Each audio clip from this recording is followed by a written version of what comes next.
of these? I got a little obsessed with mine. In fact, I got a little obsessed with all my stuff.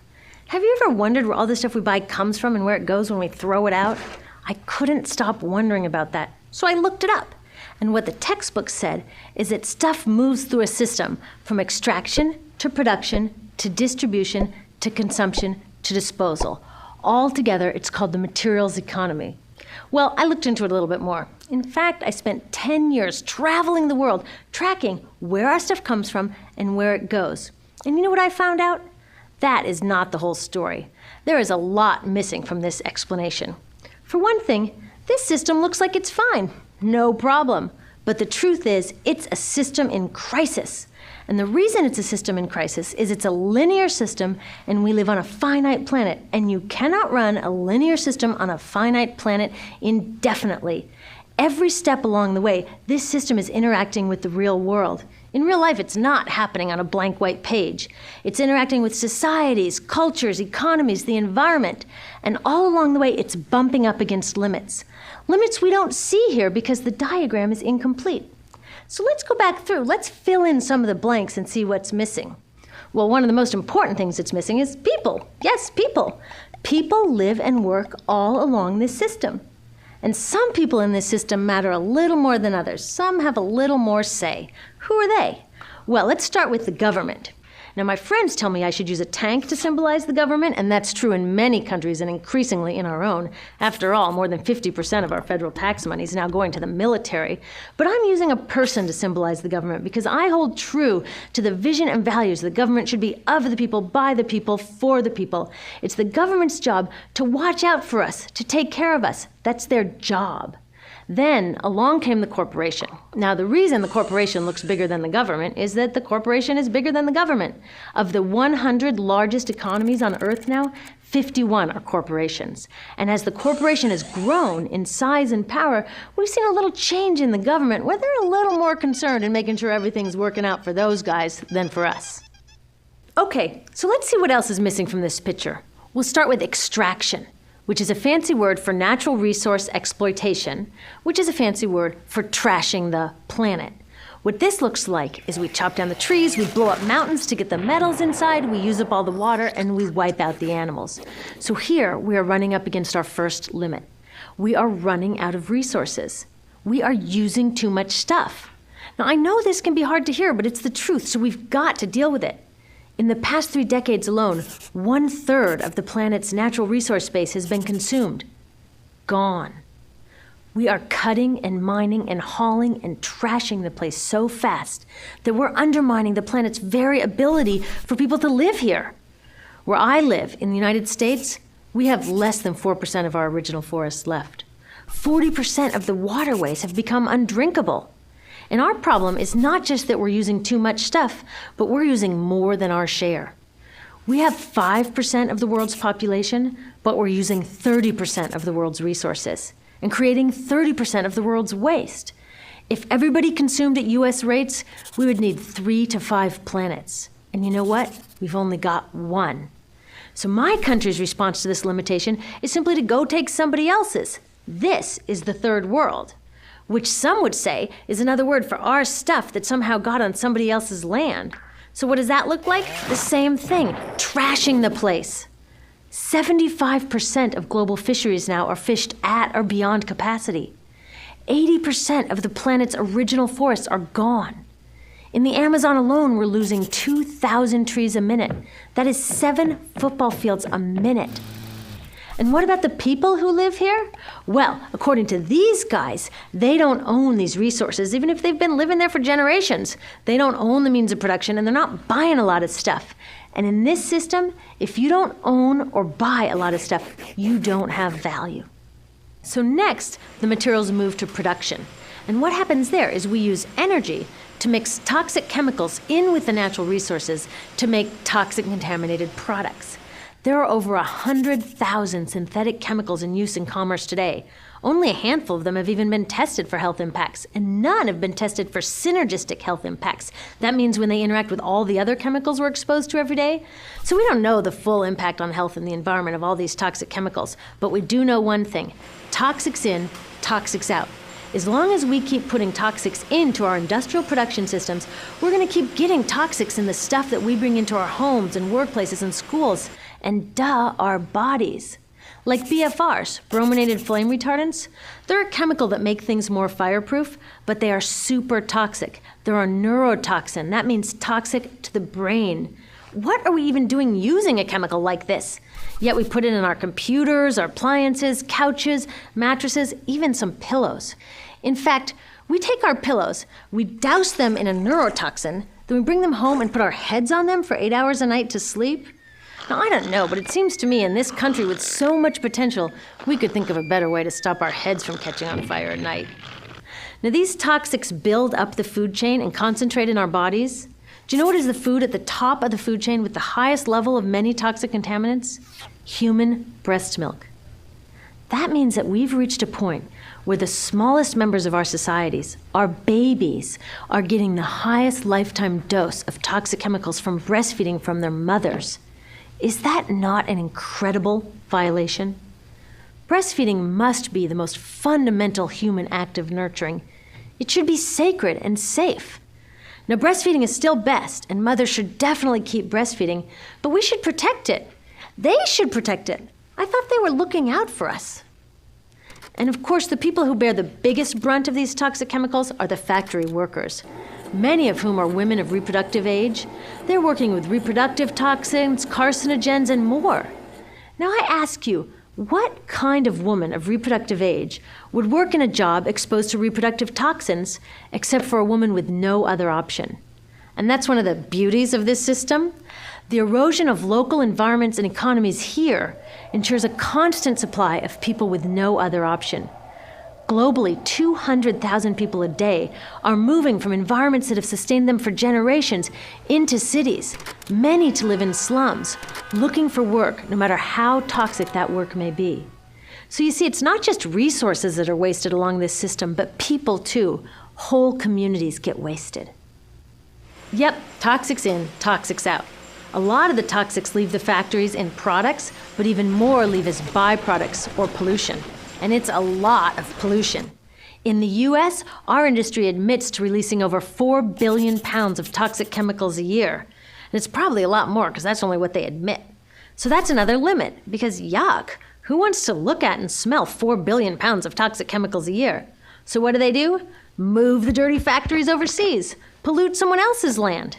But surprise, a lot of that pollution is coming right back at us, carried by wind currents.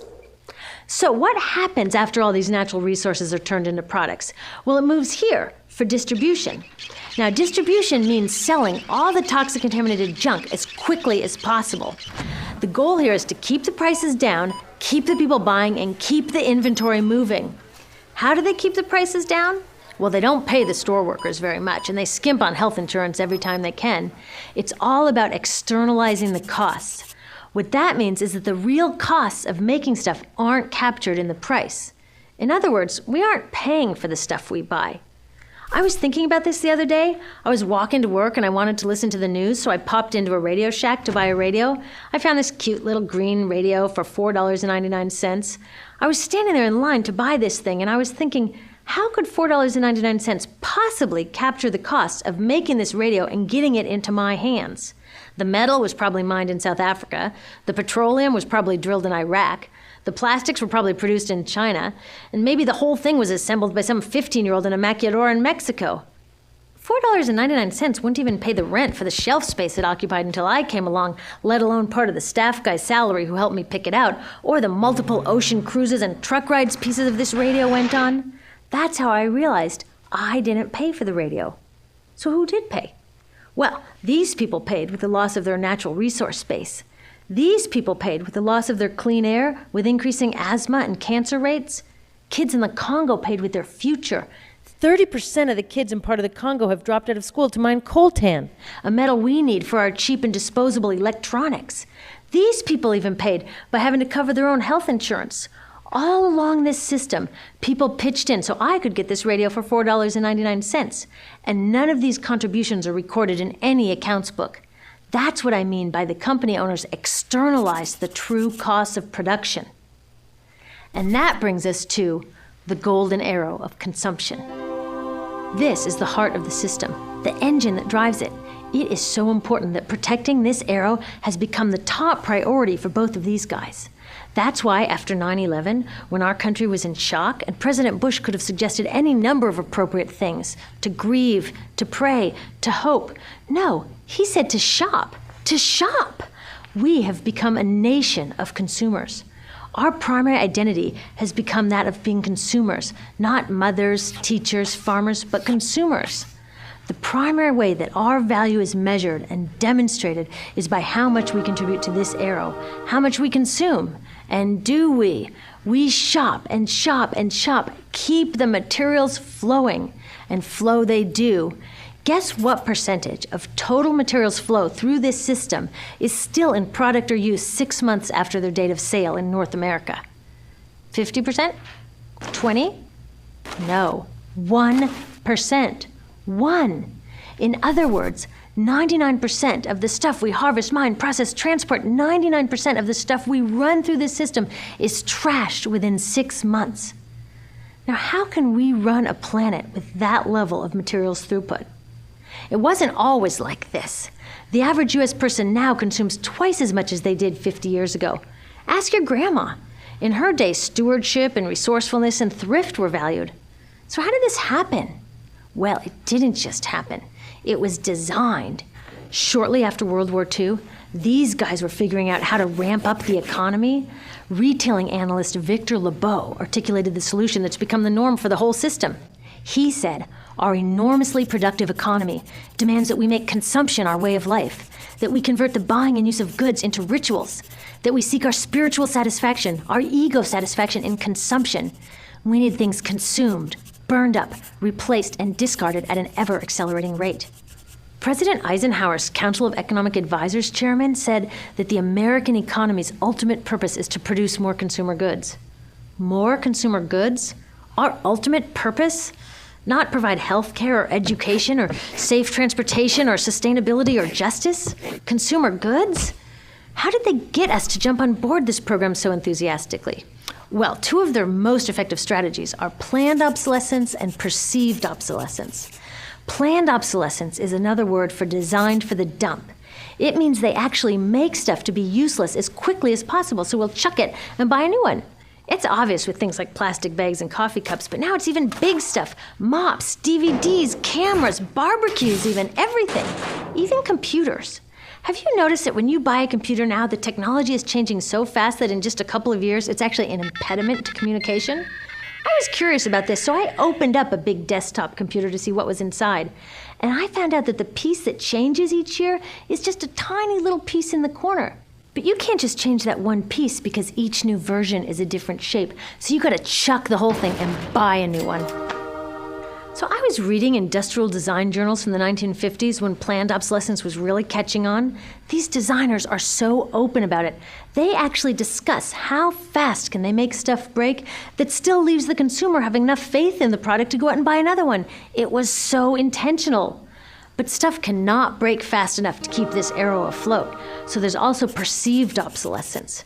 Now, perceived obsolescence convinces us to throw away stuff that is still perfectly useful. How do they do that? Well, they change the way the stuff looks. So if you bought your stuff a couple of years ago, everyone can tell that you haven't contributed to this arrow recently. And since the way we demonstrate our value is contributing to this arrow, it can be embarrassing. Like, I've had the same fat white computer monitor on my desk for 5 years. My coworker just got a new computer. She has a flat, shiny, sleek monitor. It matches her computer, it matches her phone, even her pen stand. She looks like she's driving in Spaceship Central, and I look like I've got a washing machine on my desk. Fashion is another prime example of this.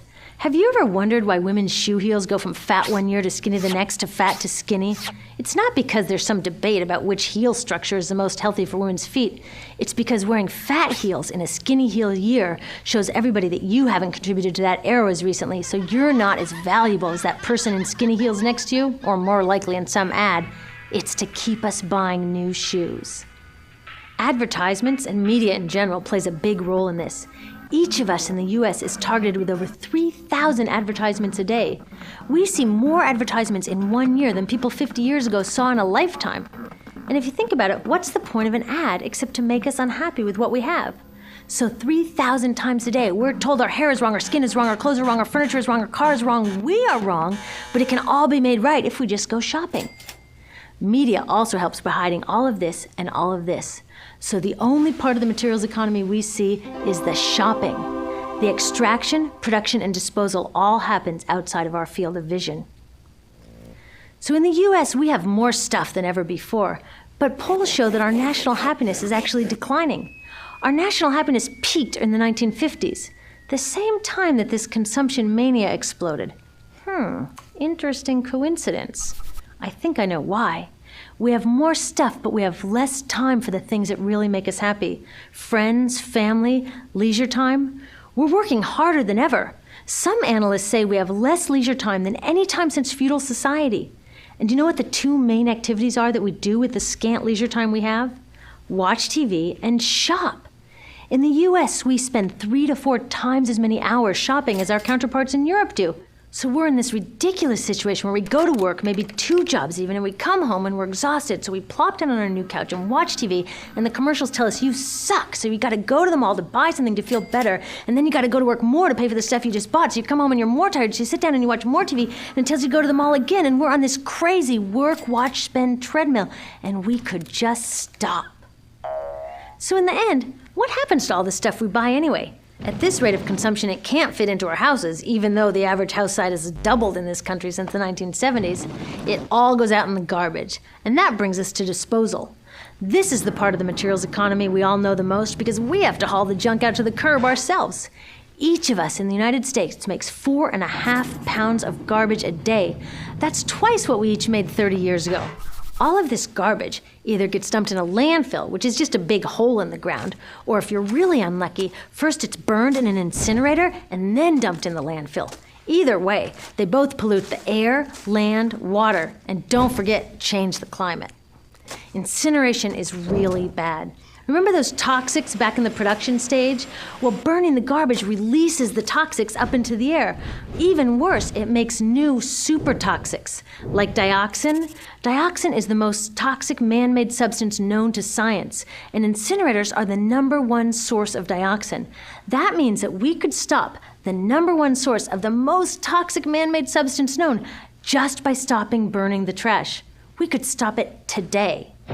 Now, some companies don't want to deal with building landfills and incinerators here, so they just export the disposal too. What about recycling? Does recycling help? Yes, recycling helps. Recycling reduces the garbage at this end, and it reduces the pressure to mine and harvest new stuff at this end. Yes, yes, yes, we should all recycle, but recycling is not enough. Recycling will never be enough for a couple reasons. First, the waste coming out of our houses is just the tip of the iceberg.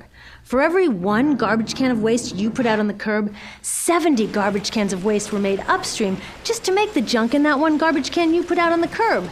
So even if we could recycle 100% of the waste coming out of our households, it doesn't get to the core of the problems.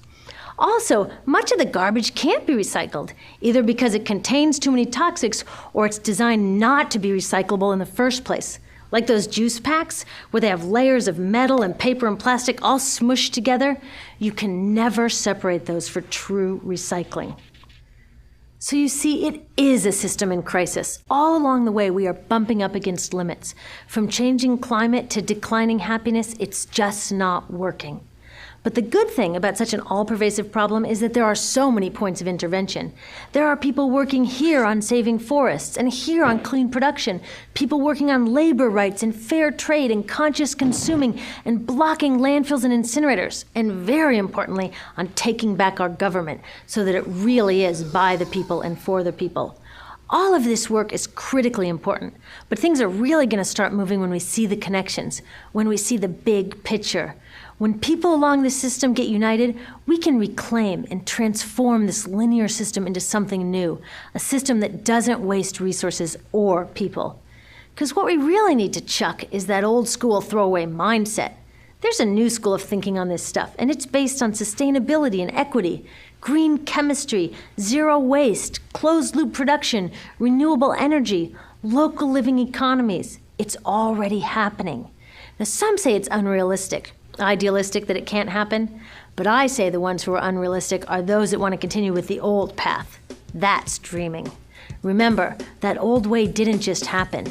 It's not like gravity that we've just got to live with. People created it, and we're people too. So let's create something new.